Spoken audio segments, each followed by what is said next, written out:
Hello and welcome to Aviation this week on Channels Television. I'm Bukola Joe Oketumbi. Air transportation plays a vital role in any country's growth by accelerating the convergence of goods and persons. Safety remains a central theme in this critical industry.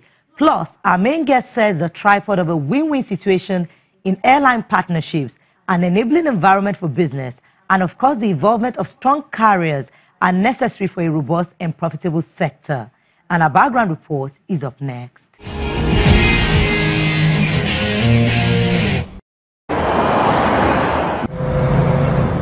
Aviation is described as the real World Wide Web, a network of airlines, airports, and air traffic control organizations that link major cities and small communities of the world 24 hours a day with very advanced aircraft.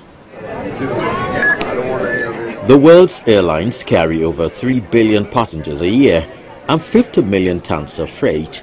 Providing these services generate 9.9 million direct jobs within the air transport industry and contributes $664.4 billion to global GDP.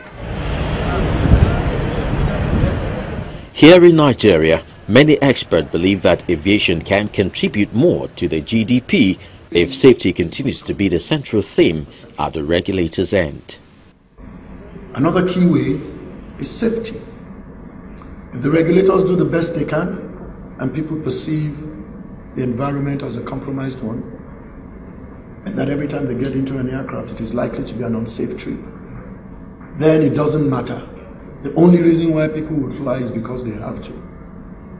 So you will not see people who fly for vacation.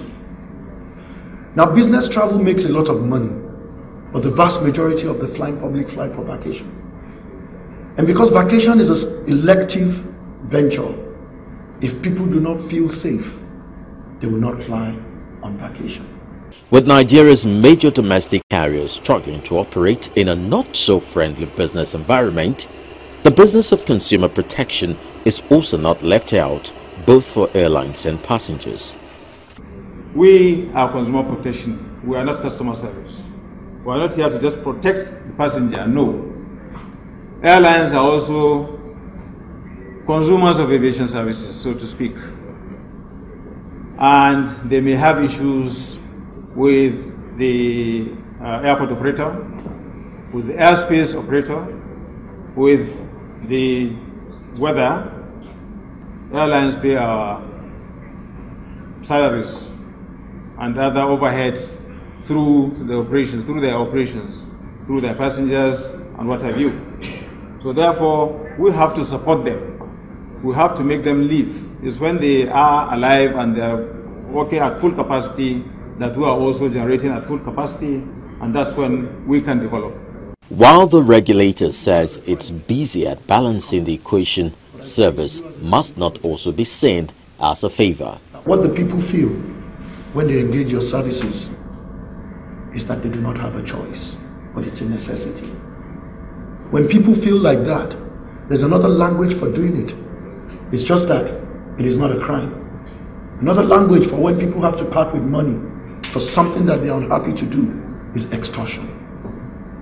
So while we do not commit a crime, when people get on an airplane, if they are displeased with the service or feel hopeless or optionless, then it's a form of extortion.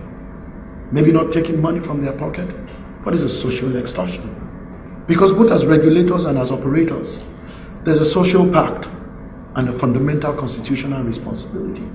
Arik Air, Air Peace, Overland Airways, Medview Airline, Aero Contractor, First Nation Airways and Asma Airlines are still in the field, with new entrant Max Air. An operator believes implementing government policies will help. That we should fast track. It's not the issue of Mr. President give order.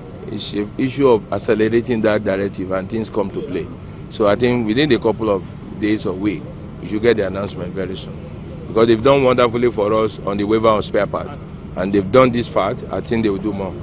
With air transport playing a dominant role in inter-regional movement of tourists, which normally entails travel over long distances, facilities for passenger movement and comfort is key in the country, where the federal government manages 22 airports and is looking to private-public partnership.